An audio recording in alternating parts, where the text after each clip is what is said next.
ဒီနေ့မှာတော့ကျွန်တော်ချီမန်းချင်းတကူဆိုတဲ့တခြင်းလေးပေါ့နော်ဆရာငယ်လေးဆရာခွာပြီးဆရာခိုင်ပြီးတို့ရဲ့ချီမန်းချင်းတကူဆိုတဲ့တခြင်းရဲ့ကျွန်တော်ဒီ intro picking လေးကိုကျွန်တော်ပြောပြပေးရှင်လာပါနော်ဆိုတော့ဒီတခြင်းလေးက key ရတော့ကျွန်တော် key A ဖြစ်တယ်တန်ဖိုအနေနဲ့တန်ဖို145ပေါ့နော်145ဖြစ်တယ် key A ဆိုပေမဲ့ဒီတခြင်းဒီသူဒီကျွန်တော်ဒီ draw D ပေါ့နော်ဆိုတော့ draw D နဲ့ကျွန်တော်တီးထားတာဖြစ်တယ် draw D ဆိုတာကျွန်တော်တို့6ကျိုးကိုပုံမှန် standard tune မှာဆို6ကျိုးဒီ E ကိုမှကျွန်တော်တို့က draw D ပေါ့နော် D ချထားတာပေါ့နော်ဆိုတော့ပြောမယ်ဆိုရင်တစ်ကျိုးက E B G D A ကျွန်တော်တို့ D ပေါ့နော်ဟုတ်ပြီနော်ဒါကျွန်တော် draw D ချထားတာဖြစ်တယ် Okay intro chord မှာဆိုရင်ကျွန်တော်တို့ကလာ minor ပေါ့နော်ဆိုတော့ E key မှာဆို F sharp minor ဆိုတော့ပုံမှန်အဖြစ်ဆိုတော့ standard မှာဆိုတော့ဒီလိုကိုင်ရမယ်သို့တော့ကျွန်တော် draw D ချထားတဲ့အတွက်ကြောင့်၄ခွက်မြောက်မှာနော်6ကျိုး5ကျိုး4ကျိုးကိုတန်တီးလို့ရတယ်နော်ဒါ F sharp minor နော်ပြီးတော့ fa ဆိုတော့ D ဆိုတော့ကျွန်တော်တို့က open နေပဲတီးလို့ရတယ်နော်6ကျိုး5ကျိုး4ကျိုးပြီးတော့ A နော်2ဆိုတော့လာတစ်ပါး fa တစ်ပါး2နှစ်ပါး okay နော်ဆိုတော့သူ့ pattern တော့1 and 2 and ပြီးတော့3 and 4 and နော်ဆိုတော့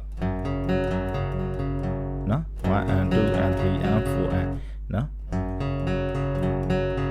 ပြီးတော့ D မှာလည်းဒီတိုင်းပဲပြီးတော့ A နော် A ရတော့ကျွန်တော်ဒီ9ကွက်မြောက်မှာလာကန်ရမှာနော်ပြီးနောက်ထပ် A နောက်တစ်ပါးကြတော့ဒို T ပေါ့နော်ဆိုတော့အဲ့ပထမလာတစ်ပါး fa တစ်ပါးနော်ဆိုတော့ F sharp minor D A နှစ်ပါး A နှစ်ပါးမှာပထမတစ်ပါးတော့ပုံမှန်တိုင်းပဲဒုတိယပါးမှာကြတော့ဒို T နော်လာသွားတဲ့နေရာမှာဒိုနဲ့လာကြမှာ T ကိုခံလိုက်တာနော်ဆိုတော့အဲ့ဒါဆိုရင်ကျွန်တော်ပြန်တီးပြပေးမယ်ဆိုရင်ပြီးနောက်ထပ်ပြီး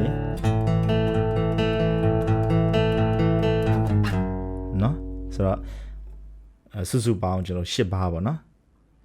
F sharp minor D A A F sharp minor D A A ဆိုတော့ tempo အနေနဲ့ကကျွန်တော်တို့145နော်ဆိုတော့ကျွန်တော်တစ်ခေါက်တီးပြပေးမယ်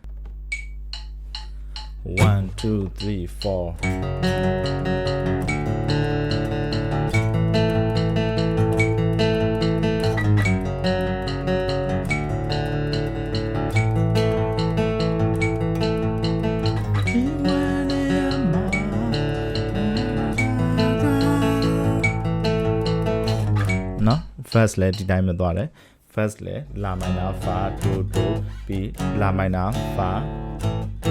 do do ပြီးနောက်ထပ်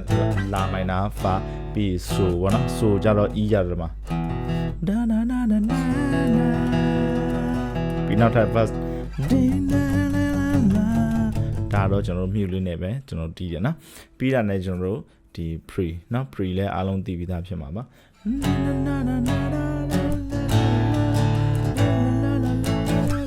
အဲ့မှာ E ရကြတော့ကျွန်တော်တို့လူမှုတွေခံစားချီးမွမ်းခြင်းတို့ကိုကြောင့်သက်သေများသာမြင်တွေ့ရပြီအဲ့လိုဂိုင်လဲရတယ်လို့ကျွန်တော်တို့ဒီလိုဂိုင်လဲရတယ်နော်ဆိုတော့သူ့ရဲ့ T note ကို root ယူလိုက်တယ်ဆိုတော့ဥမာသဘောကလူချောင်းမှုတွေခံစားချီးမွမ်းခြင်းတို့ကြောင့်သက်သေများသာမြင်တွေ့ရပြီနော်ဒီလိုဒီလဲရတယ်နော်ဟုတ်ကဲ့နော်ဆိုတော့6ကျိုးမှာဆိုလို့ရှိရင်ကျွန်တော်တို့6ခွက်နော်5ကျိုးမှာဆိုရင်9ခွက်ပြီးကျွန်တော်တို့ဒီ9ခွက်မှာ sorry 5ကျိုးရဲ့9ခွက်မှာ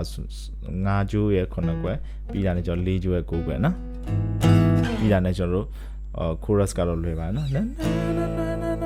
တို့ကျွန်တော်တို့ so နှစ်ပါးစီပြီးလာ minor နှစ်ပါးပြီး fa နှစ်ပါးပြီးတာနဲ့ကျွန်တော်တို့music ပေါ့ music ကကြတော့ဒိုဒိုရေရေမီမီရေရေဒိုရေပေါ့နော်ဆိုတော့ bass note ကတော့ဒိုဒိုတီတီလာလာဆိုဆိုဖာဆိုပေါ့နော်ဆိုတော့ဥမာကျွန်တော်တို့ကအခုဂီတာဆိုတော့ကျွန်တော်တို့ဒီလိုတီးမယ်ဆိုရင်ကျွန်တော်တို့ကဒီ၄ကျိုးပေါ့နော်ဆိုတော့၄ကျိုးရဲ့ကျွန်တော်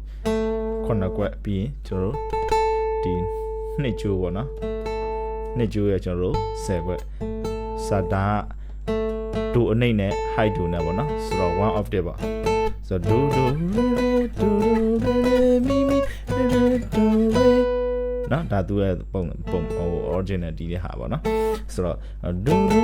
1 2 3 go ဆိုရင် do mi mi re do mi mi reပြီးတာနဲ့ကျွန်တော်တို့နောက်ထပ် verse 3ကိုဆက်သွားနော်အကယ်၍ကိုကအဲ့လိုမျိုးတီးတဲ့အခါဟိုမှားမှာကြောက်တယ်ဒါမှမဟုတ်တခြား position နဲ့တီးခြင်းနဲ့ဆိုရင်ကျွန်တော်ဒီမှာလာတီးလို့လည်းရတယ်နော်ဆိုတော့5ကျိုးရဲ့စနစ်ပြီးတာနဲ့ကျွန်တော်တို့ဒီ4ကျိုးပေါ့နော် sorry 4ကျိုး3ကျိုးရဲ့14နော်ဆိုတော့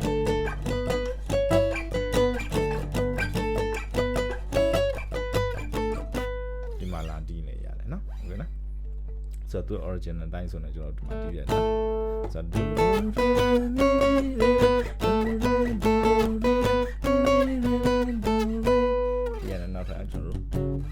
ကိုဆက်သွားတယ်เนาะ okay ဆိုတော့ဟုတ်ပြီဆိုတော့ဒါတော့ကျွန်တော်တို့ intro နောက်ပြီးတော့ဒီ verse တို့ pre တို့တော့ကျွန်တော်အသေးစိတ်လေးမပြောပြပြီးတော့အောင်တည်တတ်မယ်လို့ထင်တယ်ပေါ့နော်ဆိုတော့ intro နဲ့ကျွန်တော်တို့ဒီ music လေးပြောပြပေးတာဖြစ်တယ် solo နောက်ရက်မှာကျွန်တော်ဆက်ပြီးတော့ပြောပြပေးမယ်ပေါ့နော်